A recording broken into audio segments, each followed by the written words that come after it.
Pistol stabilizing braces, they're popular. Millions of people have them, but soon federal regulations are changing. You'll be required to register that brace or face serious penalties. Tonight, Rachel Krause explains what this means for Hoosiers and what to do if you have one. Inside Indy Arms off Keystone, retail manager Mark Welter knows his guns. Right, yeah.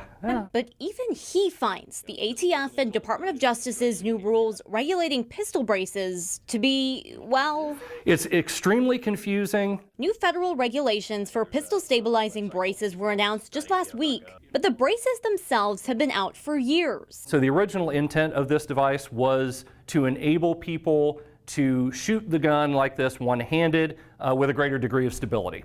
So it was designed with disabled people in mind. The ATF's new regulations say these braces convert pistols into short-barreled rifles, which are much more heavily regulated by the National Firearms Act. So any pistol now with a brace on it, regardless of style or caliber or type of brace, they're saying now is a short-barreled rifle and has to be registered. The ATF estimates around 3 million stabilizing braces have been sold. But a report from the Congressional Research Service puts that number much higher, between 10 and 40 million. At Indy Arms, they're a popular item. They sell hundreds a year.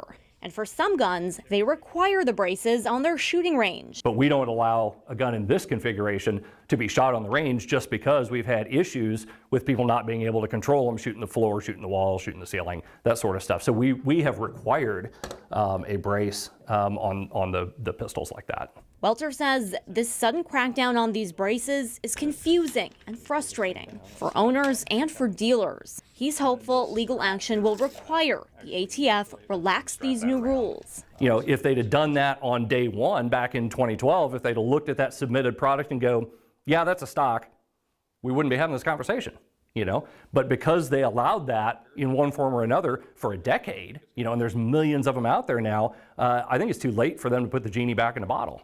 You know, and they're going to have a real hard time doing it. So, Rachel, for our viewers that may have one of these braces, what should they do?